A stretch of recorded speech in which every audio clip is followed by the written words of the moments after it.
Bonsoir à tous, bienvenue sur la chaîne Chrétien 43.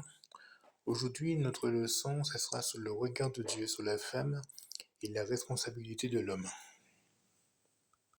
Chers amis, chers frères et sœurs, nous vivons dans un temps où les repères sont profondément bouleversés. Certains systèmes ont rabaissé totalement la femme, tandis que d'autres, comme maintenant, veulent à tout prix abolir toute distinction entre l'homme et la femme. Mais la parole de Dieu ne suit ni les excès de la domination et ni ceux de la confusion. Elle révèle une vérité équilibrée, juste et profondément spirituelle. Aujourd'hui, il ne s'agit pas d'opinion, mais de soumission à la volonté de Dieu. Une vérité fondamentale, une égalité de valeur devant Dieu. Avant de parler de rôle, il faut parler de valeur. Car là où la valeur est mal comprise, tout le reste est déformé. En Genèse 1, verset 27, Dieu créa l'homme à son image, il créa l'homme et la femme. Ce verset pose un fondement inébranlable. La femme est créée à l'image de Dieu, et au même titre que l'homme. Cela signifie la même dignité, la même valeur, les mêmes importances devant Dieu. Dieu ne regarde pas la femme comme un être inférieur, Dans le Nouveau Testament, cette vérité est confirmée avec force. En Galates, chapitre 3, verset 28, il est dit « Il n'y a plus ni homme ni femme, car vous êtes tous un en Christ Jésus. » Dans le salut, il n'y a aucune hiérarchie. Nous disons bien dans le salut. Une femme peut plaire à Dieu autant qu'un homme. Elle peut être fidèle spirituellement, peut être fidèle et peut être spirituelle, consacrée tout autant. Tout homme qui méprise une femme, la rabaisse ou la traite avec dureté agit contre Dieu lui-même. N'est-ce pas ce que nous voyons dans les mariages, dans les églises aussi parfois, où les femmes sont totalement rabaissées? Cependant, l'égalité de valeur ne signifie pas absence d'ordre, bien sûr. Nous voyons que Dieu est un Dieu d'ordre et non de confusion. Le rôle de l'homme, une autorité définie par le sacrifice. Beaucoup d'hommes aiment parler d'autorité, mais nous voyons que peu acceptent ce que c'est cette autorité et qui implique réellement. En Éphésiens chapitre 5 verset 25, il est dit « Marie, aimez vos femmes, comme Christ a aimé l'Église et s'est livré lui-même pour elle. » Quelle grande responsabilité envers la femme. Nous voyons que ce verset détruit toute idée d'autorité égoïste. Le modèle, c'est qui? C'est Christ. Et Christ, il ne domine pas, mais il sert. Il n'écrase pas, mais il relève. Il n'a pas pris, il ne vole pas, mais il a donné. Et il s'est livré. Ainsi, l'autorité de l'homme est une autorité qui protège, qui élève, qui se sacrifie.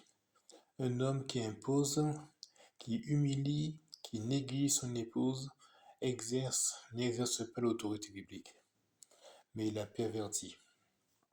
Ce que les hommes ont toujours fait depuis des siècles. En Colossiens chapitre 3 verset 19, il est dit « Marie, aimez vos femmes, et ne vous aigrissez pas contre elles. » Même l'attitude intérieure est concernée. Dieu ne tolère ni dureté, ni amertume et ni violence. Et l'avertissement est sérieux. En 1 Pierre, chapitre 3, verset 7, il est dit « Afin que rien ne vienne faire obstacle à vos prières. » Cela signifie clairement que votre relation avec Dieu dépend aussi de votre manière de traiter votre épouse. Vous traitez votre épouse mal, votre relation avec Dieu, elle est caduque. Donc, examinez-vous avec honnêteté. Êtes-vous patient ou dur? Êtes-vous attentif ou négligent? Servez-vous comme Christ ou exigez-vous? L'autorité biblique ne se revendique pas, elle se démontre par l'amour, bien sûr. Mais l'ordre divin ne concerne pas uniquement l'homme. La femme aussi a son rôle à faire. Le rôle de la femme, c'est une soumission spirituelle et digne. En Éphésiens chapitre 5, verset 22, il nous dit que la femme soyez soumise à vos maris comme au Seigneur. Ce verset suscite souvent des réactions très très vives. Pourquoi?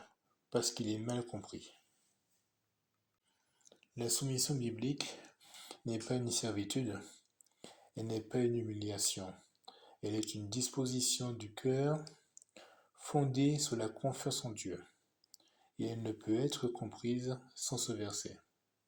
En Éphésiens 5, verset 21, nous dit « Vous soumettant les uns aux autres dans la crainte de Christ ». Il y a une réciprocité dans l'esprit, le respect, l'humilité et la crainte de Dieu. La femme n'est pas appelée à suivre un homme injuste dans le péché. Elle est appelée à marcher dans un ordre divin, lorsque celui-ci est respecté. Donc comment justement elle peut l'appliquer concrètement? Cherchez-vous à construire ou à résister constamment? Votre attitude reflète-t-elle la paix ou la confrontation permanente? Votre confiance est-elle placée en Dieu ou uniquement dans l'homme? La soumission biblique est une force intérieure et non une faiblesse. Au-delà du foyer, Dieu établit également un ordre dans l'Église. L'ordre dans l'Église, c'est une distinction sans infériorité.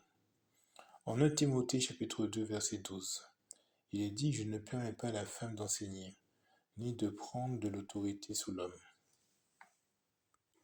Ce passage est souvent mal interprété comme une dévalorisation.